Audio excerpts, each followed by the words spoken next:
各位观众朋友们，大家好，欢迎收看 JxJ 论坛，由我马健与我们的好朋友 Jim Noteware 为我们一起来讨论这个礼拜的时事。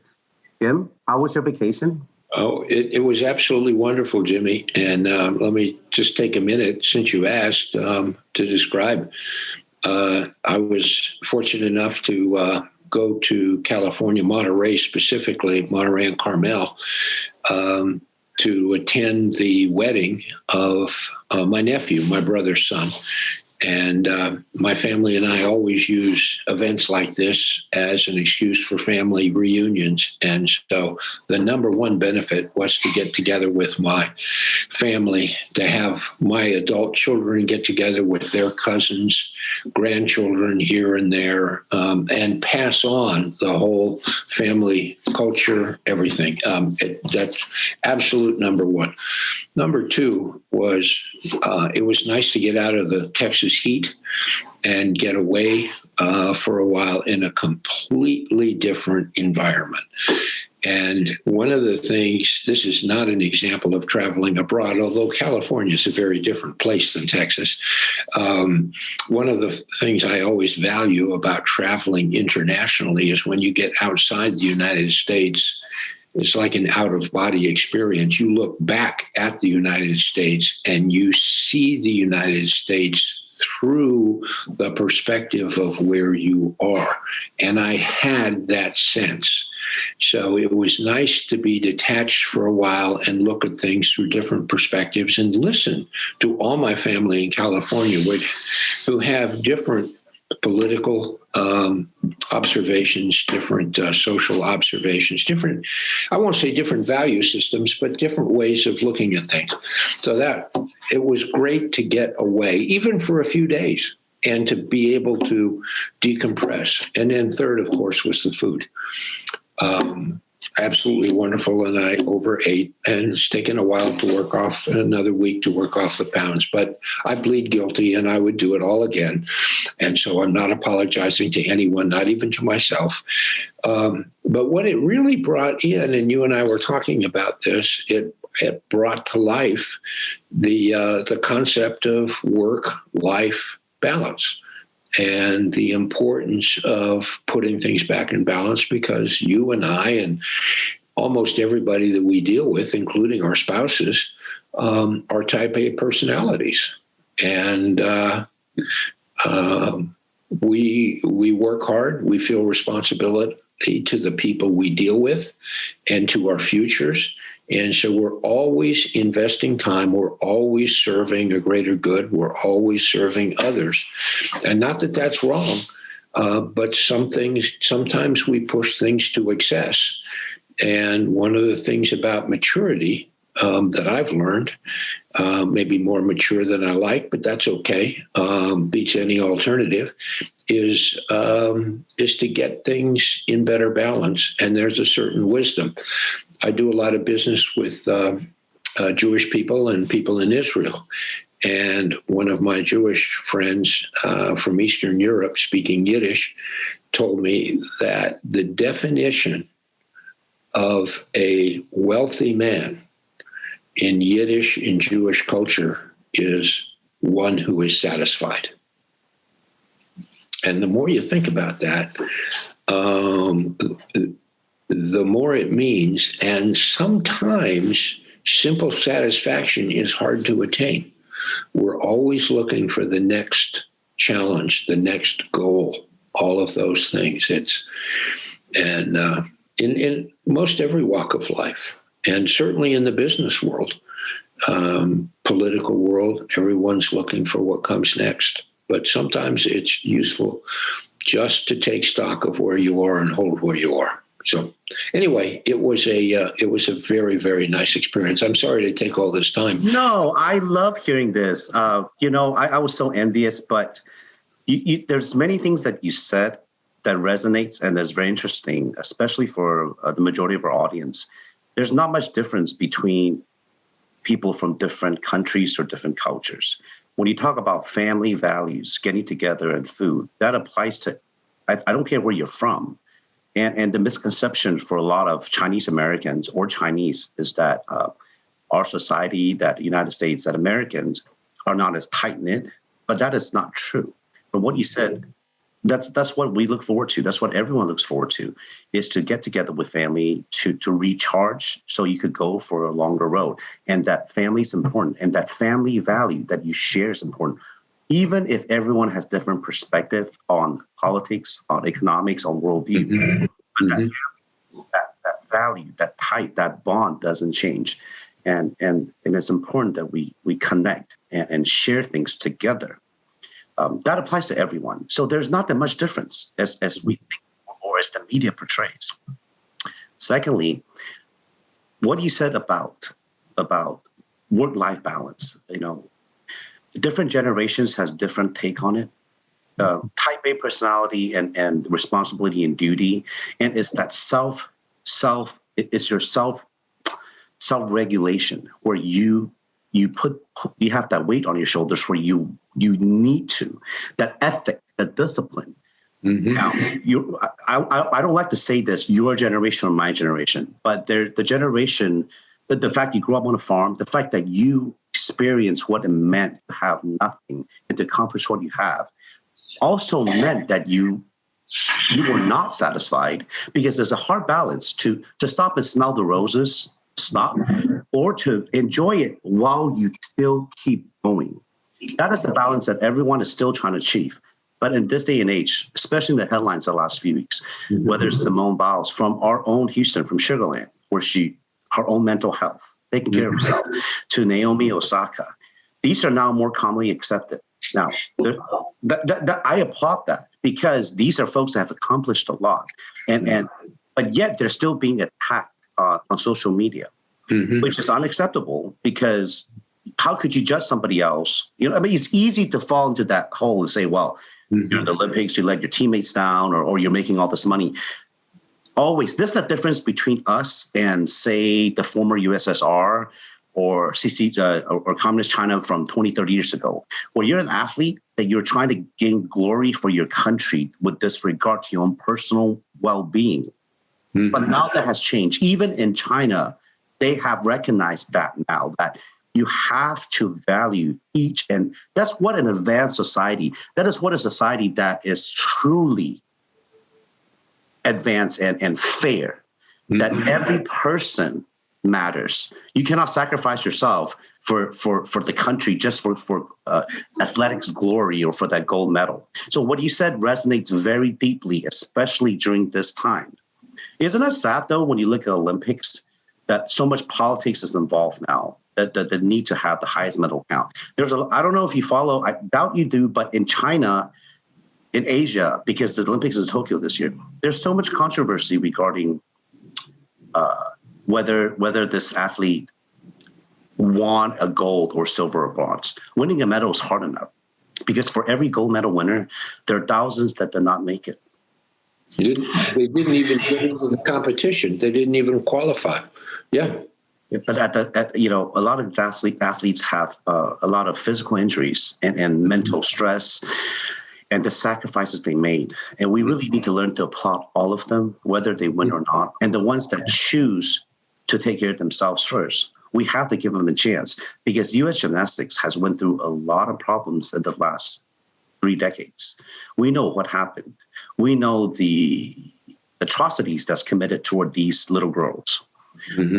And we look back and say, it took so much for us to get here, so we really should cherish it, and we should encourage them, because if these are our children, we would love for them to go for glory and to challenge themselves, but not at the expense of lifetime trauma, whether it's mental or physical. So self-care is so important, like you said. Now, you, with your accomplishments, Jim, how do you achieve, both you and Mrs. Noteware are both accomplished, successful in every way that every gauge that you guys have done the best and tried the hardest to get to where you are, and you've done a lot of good for society, for partners, for your family, and for yourself. But you do have a very well balanced life. You're very close to your family, your kids. I have a lot of people I know whose children do not want to vacation with their parents, or it's hard to get them to come because everyone's busy, or whatever reason it is, and the parents have to try very hard. The goal for me, now that I have young children, is that I hope they don't leave the house, but when they do, they go out there, spread their wings, they are always welcome back, and I want to still spend time with them. And to get that, that's not easy. Now, how did you, I guess this is too deep, how your whole family comes together. The wedding, the celebration is also a chance for everyone to get together. But the fact that everyone came and everyone looks forward to it, that is something that is part of your family's culture, your family's values. Mm-hmm. How did you teach your kids to maintain that strong family tie?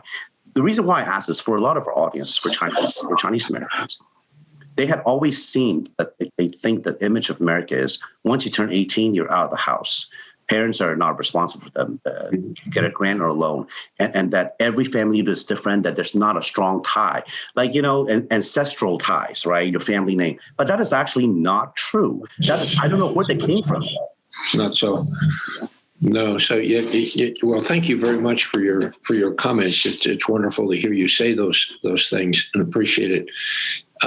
It's not all 100% success, however, and part of being successful is understanding what the sting of failure is like.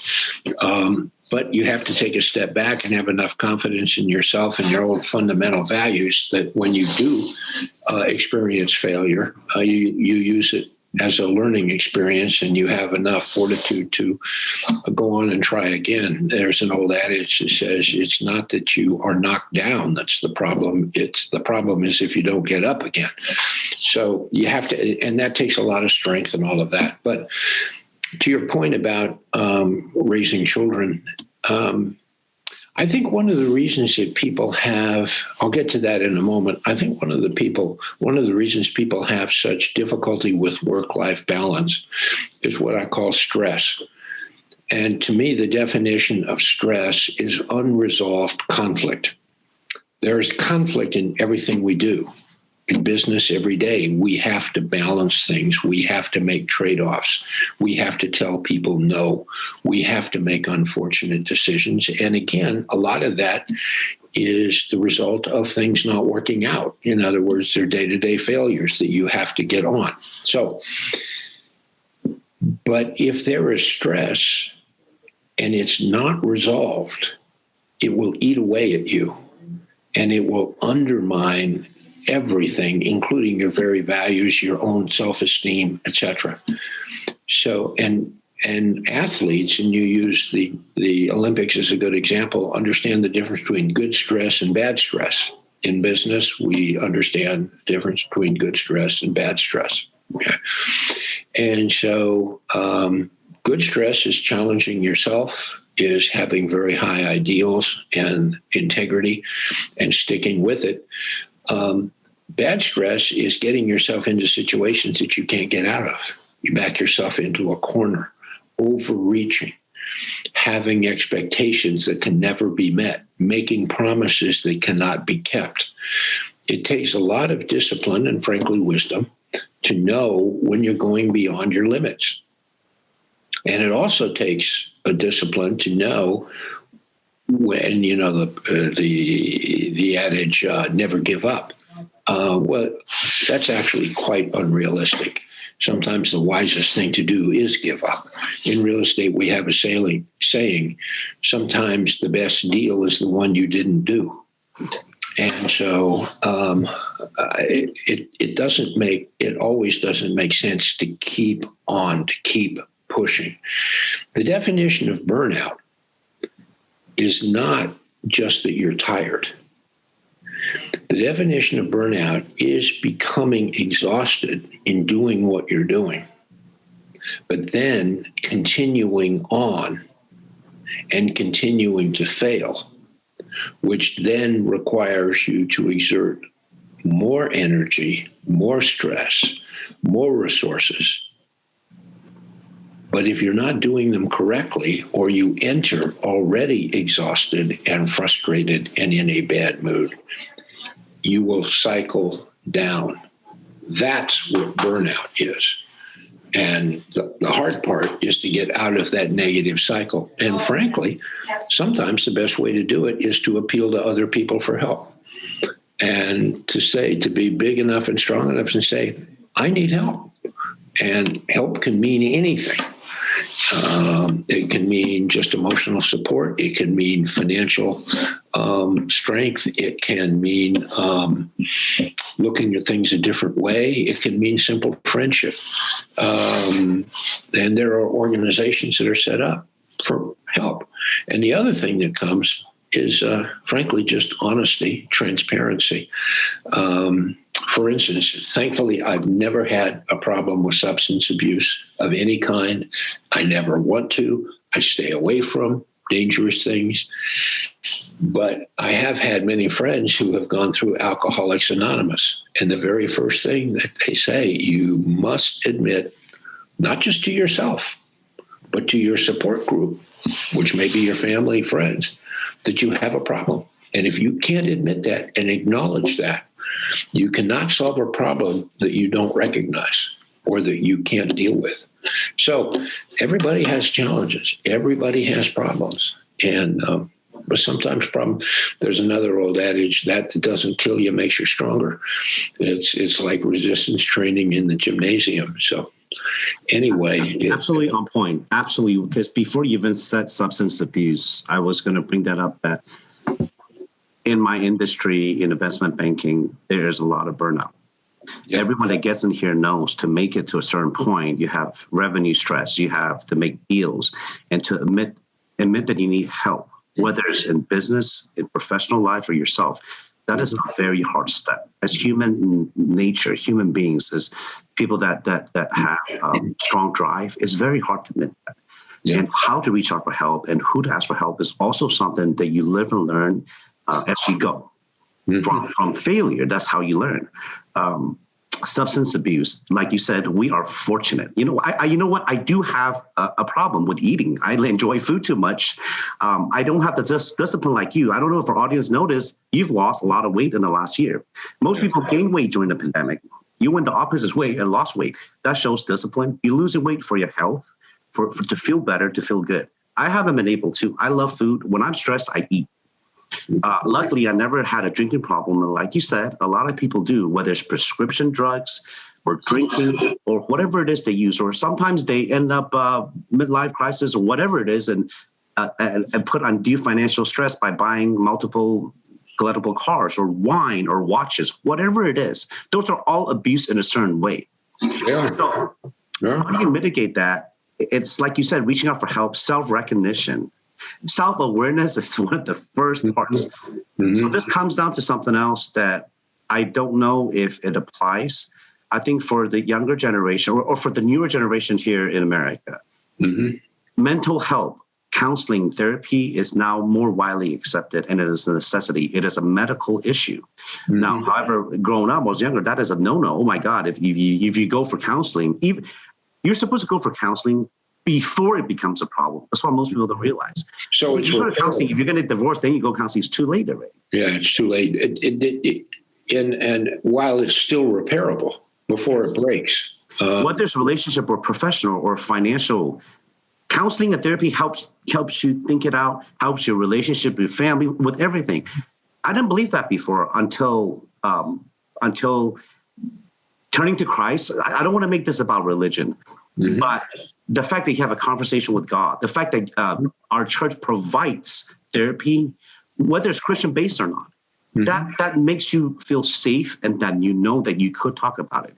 And I specifically look for Christian counselors to counsel on everything about, because when it comes from that basis, you know that it is what's best for yourself. There's no preconceived misconceptions. There's no angle, that's why it really, if you give yourself up, I don't like doing this because our show is not about that, but that belief, that faith has gotten us very far. And don't get me wrong, I have friends that are strong Christians that still could fall, because in this free market economy in the United States, success is judged by what you have, how much money you make, how big your house is, what title you have. That's a fact that we cannot escape no matter what country we go to. Okay? Well, I think that is true. I think sometimes people take those measurements to excess, and back to being satisfied. Instead of keeping up the Joneses, there should be a self-drive to max out the abilities that God gave you and the opportunities that you have. Some of that comes from lack of understanding or lack of education or lack of communication. One of the things that I think our educational system does very, very poorly is teach what I call financial literacy, is teach people how to deal with money, credit, taxes, responsibility, budgeting, and how to say no, how to stop on things. You talked about losing weight. Always I've felt discipline, what I call positive discipline, the discipline to get up early in the morning, the discipline to study hard, the discipline to return phone calls or to initiate things, relationships.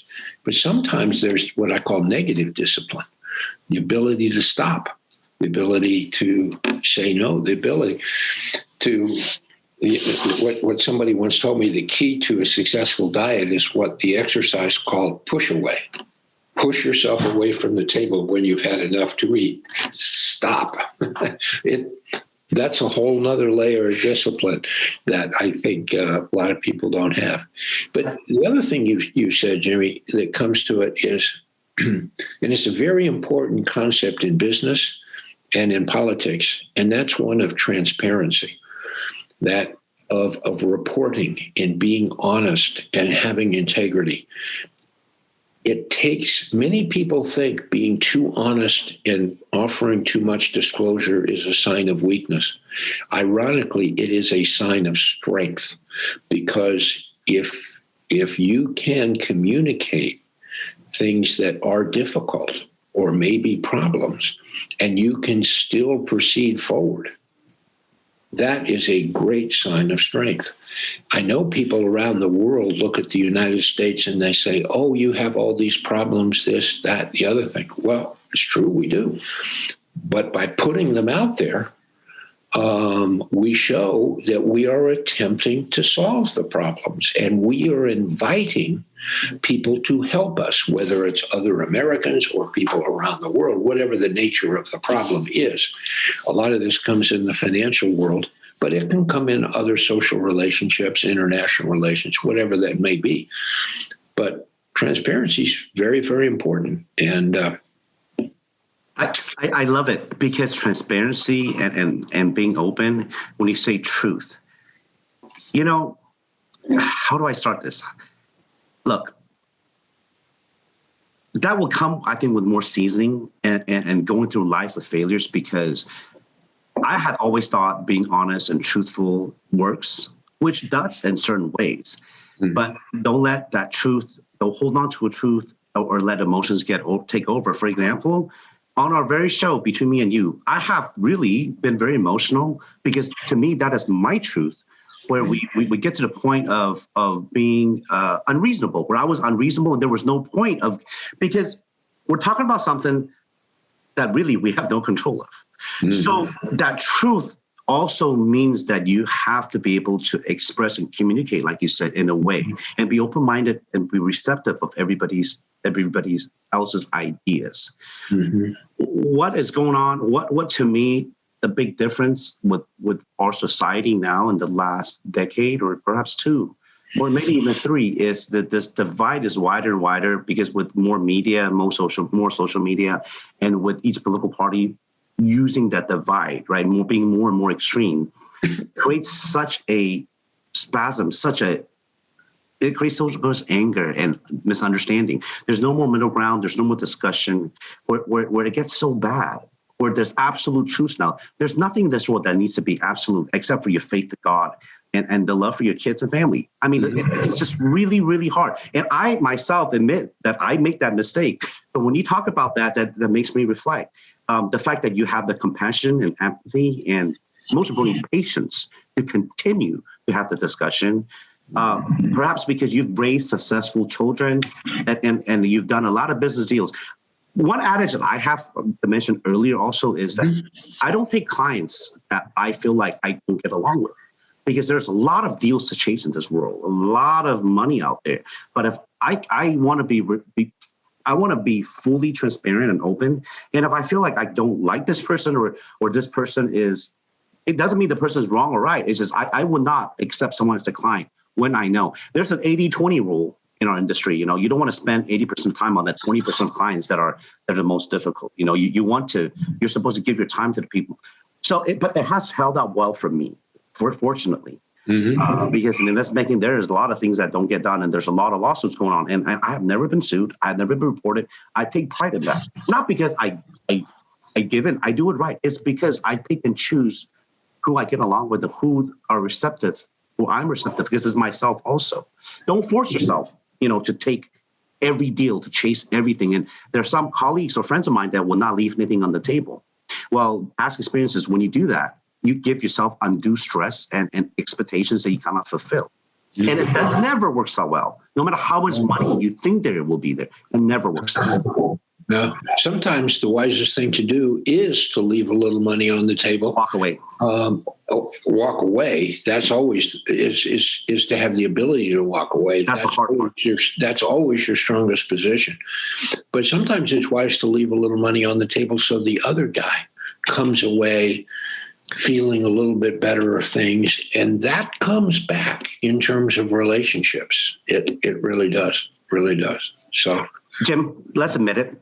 Yep. I have been burned by people that did not deserve that kind of mentality. And that's fine because I learned from it.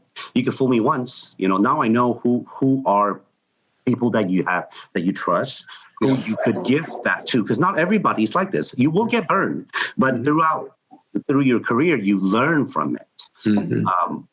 What you said just now is very, very important too, is to leave something on the table for everyone, because my adage is everyone eats. If I put something together, if I join something, I don't need to make all of it. I want everyone to eat because our life is long. This career, this life is long. It's all about your reputation. It's all about not screwing people over. It is. And one of the best things you can do, there's the old Christian saying, it's better to give than receive. That's very, very powerful. Something, people talk about negotiations and they immediately think I win, you lose, zero-sum game. But sometimes the most important part of negotiation is positioning. And sometimes the best way to get positioning so that you're in a good place is to give somebody something, is to make them feel good about you and invite them into things. When I was in 7th grade, the school sponsored dances where the kids first got together to come to dance. And all the boys were on one side of the room and all the girls were on the other side of the room.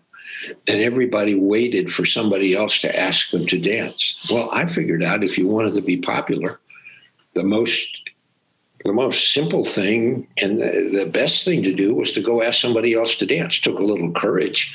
And of course, every once in a while you'd get turned down, but then you go find somebody else. It takes all kinds to make a market. And so take the initiative. And you don't always win, but you get up and try again. You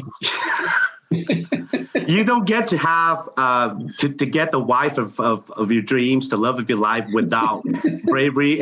But I'm shy. I never had worked that up. But 7th grade, good Lord, I could never ask someone to dance, and it took me years to learn that if I want something, I have to go. Go get Put it. yourself out there, right? The fear of rejection, embarrassment. Hey, that's part of life. Yeah. Right. And that's how you get good things. And earlier you said something too about, very interesting. You said that about giving. It's better to give to take. You said it in the Bible. Because the past sermon that we just had at church, my pastor was talking about to receive, to accept grace, to have the self-awareness to even accept it is a big step. A lot of us as human nature don't want to receive help. We're not just afraid of asking for help. We don't want to receive help. To receive grace, to take it, to accept it is also a big step. Mm-hmm. It's good to give, but it's also good to receive. Don't refuse grace. That's what the sermon says. And the fact that you brought it up is very interesting, because it's easy to say, well, it's to give. To have the ability to give is being fortunate to give help. But when you are on the end, or everybody needs help in some way. Nobody is perfect in this world. So to accept that, except grace is also important to your mental health. It relates to what I said about having faith, about counseling, about the importance of mental health, about work-life balance, which obviously you have. Don't get me wrong. I am very envious of you last week, but I also know that I have taken the time to take my family. You know, I take a lot of trips during this COVID time. It's very trying. A lot of our audience want to do that. But here, the great part about being here in Houston and Texas and the United States is that we have great interstate highways. We could drive anywhere. We have national parks, state parks. We have California that you can fly to and mainly outdoor space.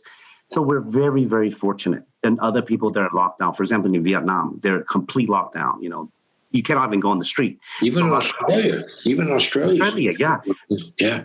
Imagine the folks that depend on working daily to have income, blue collar folks, the ones that can't cook, that have to rely on outside food. The mental health and the stress it creates, the breakdown of society, it shows one pandemic could really expose a lot of problems we have. So that's why you said the family values, the basis, the foundation of your beliefs, it's very important to get through this. That has to be in place already in order to do that. So like I said, what you've done with your family is a perfect example. I wouldn't, how do I say this? That sounds unfair, but the fact is what you say carries weight because you have exhibited and proven and shown me, you didn't brag about it. It just is there, you know. It's very obvious that being a pragmatic person, being understanding is very hard to get there because people that are type A, they're successful, are very stubborn. I'm stubborn, by the way, but I've learned to stop because, you know, a lot of people will say, well, I didn't get to this where I am by listening to other people's advice. You know, I didn't get this successful with this or that. No, it doesn't work that way. You always have to be open-minded to your family, to people you love, and people you care about, and your business partners. Well, yeah, and you have to give credit where credit's due. Very few people are totally self-made. Most everyone has had help along the way in some form or another. Even if you go to public school, somebody paid the taxes, somebody trained the teacher, somebody built the school, got you there. Most people don't think like this, Jim. Most people do not. And you know, I know a lot of folks that did come from good family that had help. Some of them do work. The misconception is never extreme. It doesn't mean if you grew up with a silver spoon in your mouth, it means they're not hard work. Some of them work so hard to live up to the family name or appreciate opportunity. There are some they're not. But there are a lot of self-made people that also went away from that and feel that they deserve or this is what they're supposed. You know, you want to talk about self-made. Most of our audience, they're first-generation immigrants, or they escaped tyranny, or refugees. Yeah, I mean, they came with nothing, and you grew up on a farm, Jim. Yeah. I mean, your wife was in the military as a military dentist, right? Right. Mm-hmm. Right. So, and you had to join the service. I mean, the fact that you can make it back, the fact that we could have died in the war, could have, you know, there's so many things to be fortunate about. Yeah. Self-made is a word to pump yourself up. I think it's, yeah. When people come from another country for whatever reason and come to the United States seeking a better life, that accomplishment all by itself is huge. Getting out of a bad situation, having the foresight and the strength to get out, to make the decision to get out, to take all those risks, then to successfully arrive here, to forge relationships, either brand new or through other family members or whatever the support network can be, all by itself, that's a huge accomplishment. To get on the right stage, to be able to try new things until you find one that fits. That's why I am so much a believer in the market system, because the market system gives you little signals every day. Yes, I'm winning. No, I'm losing. Yes, I'm winning. No, I'm losing. If you're winning, you keep going. If you're losing, you change, and going back and forth. But what it does is it sorts people out on a voluntary basis. People make their own individual decisions to pursue the course that makes them the most successful and the most happy. It's not somebody in a governmental office is saying, you go here and you go there and do this. No, that's a prescription for failure, because nobody will like what they do. But you see, what you brought up, this point is very, very profound, because I've had discussions with many folks from other countries about this. The United States is an honor system. It took a while for us to get here, where we trust people enough. The government and individuals and corporations trust people enough where you're supposed to fulfill your own path. But you see, I'm not disagreeing with you that this is right. But for people that came from, especially first generation immigrants, when you come from a country that the government dictates everything, or that you grew up with a very strong school or family guidance, where you have to live up to the family name, or you have to follow your father's footsteps. So some of old countries like that, not just Asia, Europe, and it's a very tough adjustment. It's very hard to come to this country. And how do I say this? I'll give you an example. Here, let's say if you're an MD medical doctor, you're giving a lot of leeway. The medical board very rarely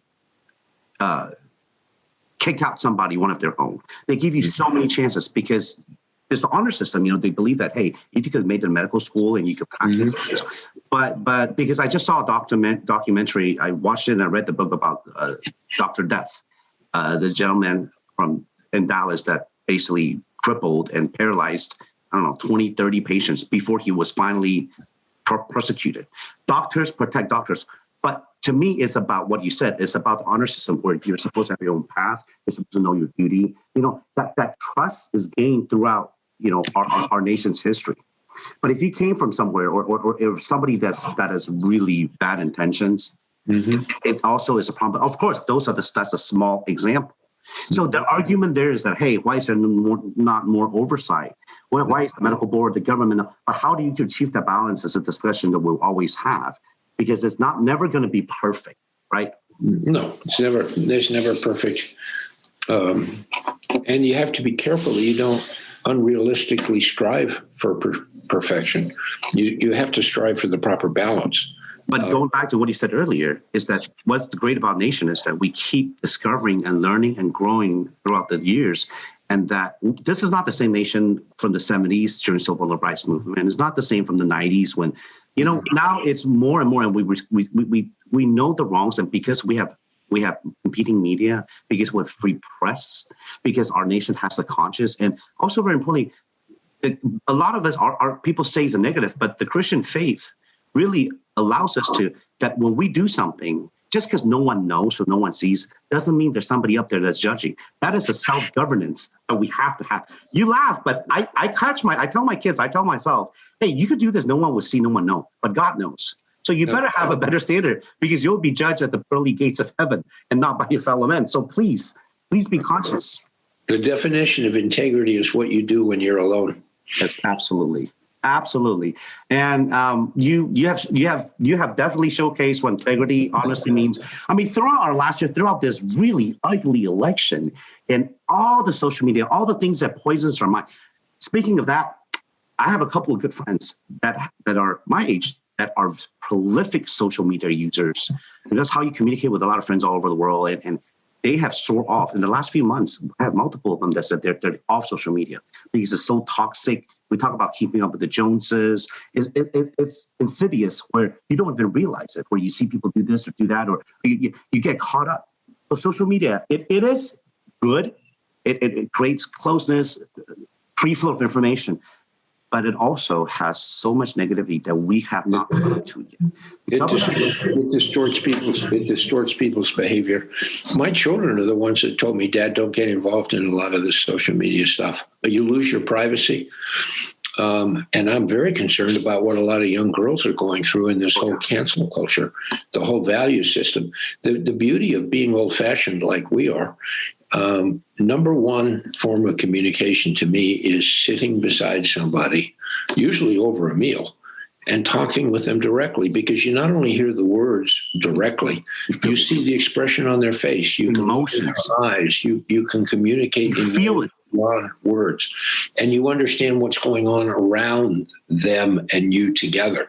That's number one. Number two is phone, because you still hear the tone in their voice and you get immediate reaction. But a distant third is email or text. Yeah, there's no emotion. All that's good for is passing sterile information, which is valuable because it saves a lot of time and everything. Speed. Yes. But you should never implement a decision through that written, and never, ever put a negative statement into an email or a text. Thank you. Never. If you have negative things to communicate, do it in person. That is such valuable information. My family, I have a rule that no matter how busy, how tired we are, we have dinner every day at the family table. We'll talk about our day. That's something I learned from my parents. I think that's so important. And I'm one of those people that people find probably very annoying. I like to call someone. You know that. I try to call you. I know how busy, but I try to call. If we're scheduling something, we could text. But if we want to discuss something, I call, because I know it takes more time, and it takes more time for me too, but I always want to hear your tone and how you are. It's different. It's different. It takes more time in the short term, but in the long run, that communication is a good investment, because it may save you going in the wrong direction. It may save you unwanted hardship. It may save you having to go over it again and again and again. It may save you. It's really an investment. It's an investment in a relationship. So thank you. That is absolutely true. Every time we do a show, we learn so much. Yeah. Jim, we're going to end on this note. You know what's crazy is that summer has officially ended here, because for Fort Bend ISD, school starts next Wednesday. Really? Yes. So soon. Could you imagine? You blink and it's been 10 weeks, 2.5 months. Summer has ended, summer 2021. And this is another COVID summer. My kids are starting basically the third school year that is COVID. We're sending them back. My oldest is vaccinated, but this Delta strain is very concerning. We could do a show next week to talk about how do we get here. I mean, we're vaccinated, but now I know people that got really sick and they're vaccinated. Yeah. Where do we go? I mean, all kinds of things. So let's. And one of the things that I really hope for is we're going to learn so much as a society, as well as individuals, by the experience of this pandemic. Again, we should use it as a learning experience. I think we should totally reform education. And there's so many, and lots of things to discuss on that front, Jimmy. But for now, we say we have to know when to stop. So this show, we now stop. So we'll discuss next week. Thank you, Jim. Thank you. Thank you for the opportunity, Jimmy. Bye-bye. Take care. Bye. Yes.